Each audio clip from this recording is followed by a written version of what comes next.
আসসালামু আলাইকুম। এপ্রিলে নির্বাচন দেওয়ার কারণে গোটা জাতি নাকি হতাশ হয়েছে। এ কথাই সত্য, এ কথাই বাস্তব। কেননা আপনারা দেখতে পাচ্ছেন যে গতকালকে যখন ডক্টর মোহাম্মদ ইউনূস স্যার জুমার ঈদের সালাত পড়তে গেলেন, তখন কিন্তু পাশ থেকে কেউ কেউ বলতেছে 5 বছর 10 বছর।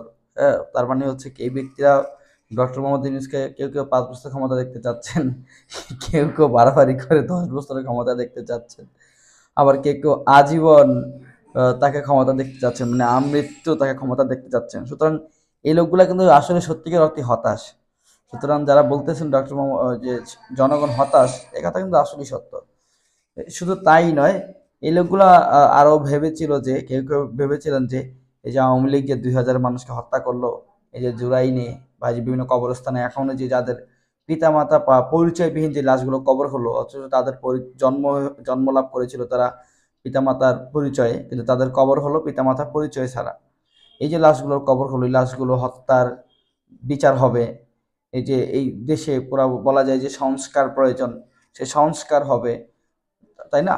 এগুলো হওয়ার পরে একটা নির্বাচন হবে, সবাই এটাই ভাবছিল যে অন্তত খুনি হাসিনা সহ তার দোসরদের বিচার হবে, আওয়ামী লীগকে চূড়ান্তভাবে নিষিদ্ধ ঘোষণা করা হবে, সংস্কার করা হবে, প্রত্যেকটা অবকাঠামোকে সুন্দরভাবে ঢেলে সাজানো হবে, প্রত্যেকটা ইনস্টিটিউশন অবকাঠামোকে আর কি, ইত্যাদি ইত্যাদি হওয়ার পরে না একটা নির্বাচনের দিকে আমরা যাব। কারণ মানুষের তো কথা একটাই যে মানুষ তো আর নির্বাচনের জন্য তার রক্ত দেয় নাই। মানুষ তো আগেই বলেছে যে আমরা এই যে যখন 24 বলা যায় যে 22-23 জুলাই যখন হাইকোর্ট থেকে রায় দিয়ে 93% কোটা করে দিল, 7% হচ্ছে, 5% হচ্ছে আপনার মুক্তিযোদ্ধাদের জন্য, 1% নারী নাকি যেন, আরেক পার্সেন্ট ক্ষুদ্র নৃগোষ্ঠীদের জন্য যখন করলো, আচ্ছা তখন তো এটা সেটেল হয়ে যাওয়ার কথা, তাই না? মীমাংসা হয়ে যাওয়ার কথা। তখন ব্যক্তিরা, সাধারণ জনগণ তখন কি বলেছে?